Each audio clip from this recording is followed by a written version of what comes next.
kenapa Kang Deddy kok tidak ikut ke Menteri Keuangan untuk menyampaikan protes? Di situ saya sampaikan bahwa gubernur itu memiliki dua variabel. Yang pertama, dia adalah kepala daerah otonom yang dipilih oleh masyarakat melalui pemilihan langsung. Yang kedua, dalam dirinya juga melekat sebagai wakil pemerintah pusat. Sedangkan pemotongan dana transfer daerah itu merupakan keputusan pemerintah pusat. Dan sebagai wakil pemerintah pusat yang ada di Provinsi Jawa Barat, tidak elok rasanya saya harus memprotes sebuah keputusan yang diputuskan oleh pemerintah pusat. Kemudian, apakah ini akan mempengaruhi kinerja pembangunan? Kalau saya tumpang kaki, kalau saya hanya berpangku tangan, tidak melakukan langkah-langkah penanganan terhadap belanja anggaran, kalau menggunakan model anggaran dulu digunakan anggaran hari ini, maka saya katakan pembangunan tidak akan ada. Karena sumber daya keuangannya sudah tidak ada. Nah, tetapi saya tentunya harus berusaha untuk tetap memenuhi kebutuhan masyarakat. Dengan cara apa?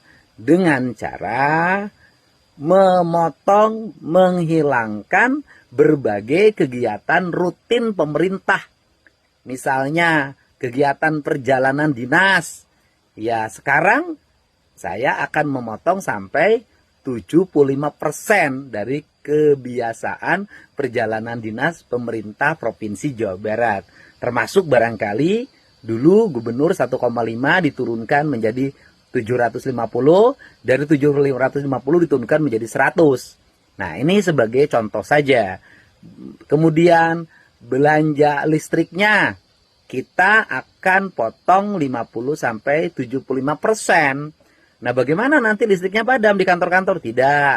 Nanti hanya dipadamkan yang di bagian dalam ketika malam hari, bagian luarnya tetap nyala. Dengan bagian dalam kantor listriknya dimatikan, itu sudah mengefisienkan belanja listrik.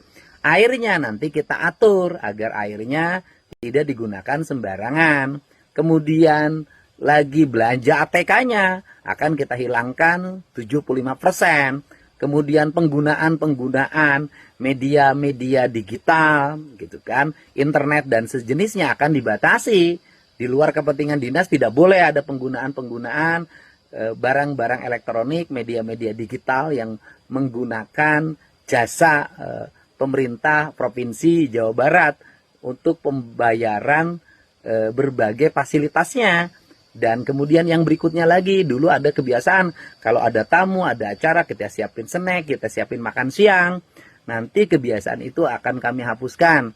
Kami hanya akan menyiapkan air putih saja. Jadi nanti kalau bertamu ke provinsi hanya minum air putih. Kalau ada acara-acara tidak ada makan siang, apalagi makan malam.